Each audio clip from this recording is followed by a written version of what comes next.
Welcome back to our new video. সকলে আশা করছি ভালো আছো, সুস্থ আছো। আমার সকাল থেকে ব্লগটা আজকে শুরু করলাম। চলো তবে শুরু করছি আজকে খিচুড়ি দিয়ে।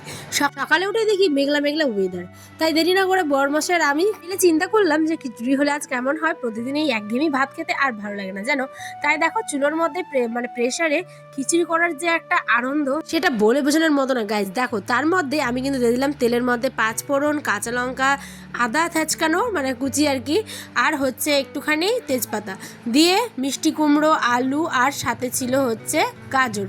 সবজি বলতে এগুলোই ছিল, তাই এগুলোই আমি ঘরে দিয়েছি। আর এই যে চালের বদলে দিয়েছি হচ্ছে অলুয়া চাল মানে আতপ চাল, ঠিক আছে। ভালো করে দিয়ে মুগ ডাল দিয়ে একটুখানি মিক্স করার পরেই দিয়ে দিলাম প্রেসারে সিটি পড়তে। তো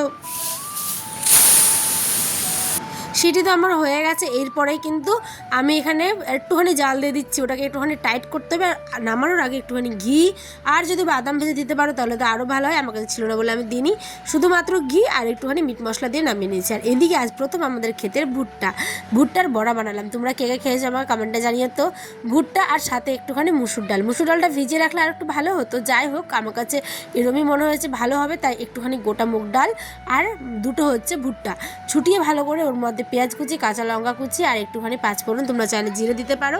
এরপরে কড়াইয়ের মধ্যে আমি বড়ার আকারে ভেজে নিয়েছি। দেখো খেতে যা লাগে দুর্দান্ত। তোমরা যারা খাওনি অবশ্যই একবার ট্রাই করবে। আর অবশ্যই কিন্তু ওটা হতে হবে নরম, মানে সুইট কর্ন যেরকম হয় একদম জ্বালা অবস্থাতে, ঠিক আছে, কচি অবস্থাতে আর কি।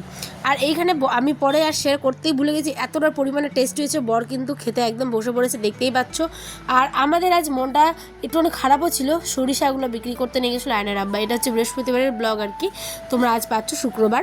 তো আমাদের সেদিন বৃহস্পতিবার যেহেতু হাটবার, আমাদের গ্রামে হাট বসে, তো হাটেই না আমাদের সমস্ত বেচাকেনা হয়, মানে 7টা থেকে ধরো 9টা অবধি। তো সকালবেলা আয়নার বাবা টোটো ভাড়া করে আমাদের সরিষাগুলো বেচতে গেছিলো, কিন্তু একটুখানি নাকি রোদ খাবে আরও, সেই কারণে দাম অনেক কম বলছিল, ওই জন্য আবার ঘুরিয়ে নিয়ে এসছে। তারপরেই দেখো যা হয়। আমাদের তো বড় উঠোন, আর বড় উঠোনের একটাই সুবিধা হয় যে ফসলগুলো ভালো মতো তুমি শুকোতে পারবে। তো একবারের কাজ এইভাবে দুবার করতে হবে ভাবিনি, মানে কষ্টটা আর কি দ্বিগুণ হলো, এটাই আর কি। তখনই যদি একটা রোদ দিয়ে দিতাম তো আয়নার বাবা বেশি পাকা আর কি, ওই বলছে বারবার যে হয়ে গেছে। আমি বলেছিলাম যে আরেকটা রোদ্রে দাও, কিন্তু তোমার দাদাভাই আর শুনবেই না। তো যাই হোক, কিছু করার নেই। তো ওকেই বেশি আজ কাজ করতে হয়েছে। আমার শরীরটা ভীষণই খারাপ, মানে কী বলবো, আমার একদমই কাজ করতে ইচ্ছে হচ্ছিল না। আমার প্রচণ্ড কোমর ব্যথা, আমার মানে একটা শারীরিক প্রবলেম হয়েছে। যাই হোক, তো ওই কারণে ওই দেখো বেশিরভাগ কাজ করছে, আমি জাস্ট ওকে টুকটাক হেল্প করছিলাম, এটাই আর কি। আর গেরস্তে বাড়ি তো কাজ করতেই হয় একটু একটু, আর এটা তো নিজের কাজ, এটা কোনো লজ্জার নেই, ঘেন্নার নেই, ঠিক আছে। এইগুলো ফসল অনেক কষ্টের, অনেক মানে কি বলবো, যারা করে তারাই বোঝে, ঠিক আছে। এইদিকে আয়ান কিন্তু খুশি হয়ে গেছে পুরো একদম, দেখো। আর মানে খুবই খুশি হয়েছে ফসল এই যে মানে তরিগুলোকে দেখে। তো যাই হোক চলো, এইটাই ছিল। পরের ব্লগে তোমরা ভালো করে দেখতে হবে কী করলাম না করলাম, ঠিক আছে। আজকে ছোট্ট ব্লগ, টাইম পাইনি তাই একটুখানি ব্লগ আজকে এডিট করেছি। তো দেখো ডাবল ডিমের পোচ, মানে ডিমের অমলেট আর কি, পোচ না এটা অমলেট করলাম। আর রাতে করেছি সয়াবিন আলু দিয়ে। হ্যাঁ বাবু। আর এই অমলেটটা কিন্তু সয়াবিনের ডিমে একটুখানি কেটে ডুবিয়ে দিব, তাহলে ভালো লাগবে খেতে।